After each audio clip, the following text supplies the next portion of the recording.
We're here at the 2016 IAB AddUp Summit, where we just wrapped our town halls talking about the industry's most pressing issues.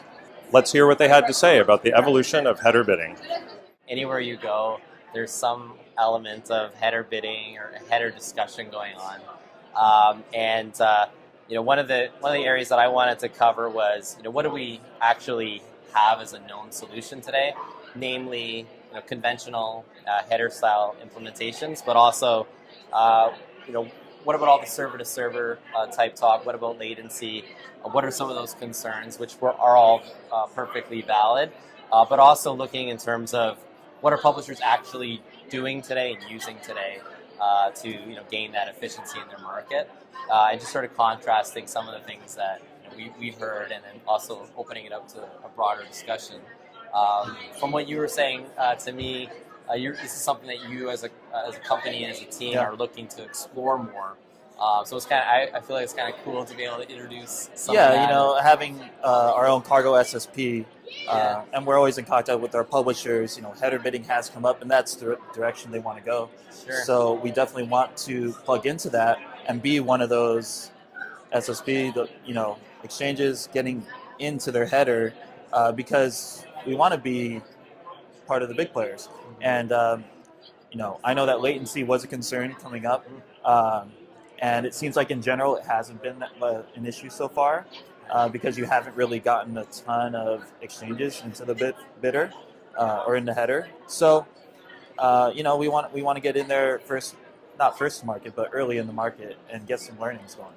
Yeah, I think that there's definitely a lot of latency risk, but risk is something that you manage and you have to be very cautious of or conscious of going into a solution. But certainly, as long as you don't implement every single solution under the sun, and as long as you do put it through a lot of quality control and rigor and measurement and testing, it is an effective means of allowing for multiple SSPs, exchanges, and other participants to join in and participate in a publisher's marketplace.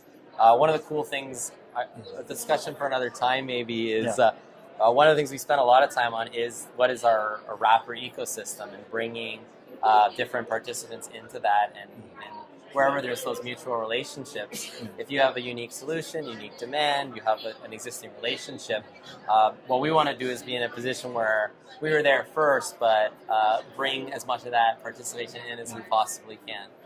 Yeah, absolutely. And one concern or a question I remember somebody brought up was, how do we educate publishers that are concerned with putting more script on their page? Yeah. And it sounds like from what you said, you can easily copy the page of the publisher and then put the header in there and then show them after doing some testing, like, look, everything's working just fine. So, that was comforting in knowing that we can go to our publishers and take those learnings. Yeah, it's a quantitative approach, and I think one of the other pieces off of that is the reality is there's always going to be a certain amount of direct header participation in the market, whether it's an Amazon or a Facebook type of a solution. There's going to be participants in this marketplace that want to have that direct access. They want to be physically on the page, and that's not ever going to fully go away, just because the whole ecosystem doesn't ever fully agree. So definitely, with the right measured approach and working together, I think that we'll keep a good thing going. Yeah, sure.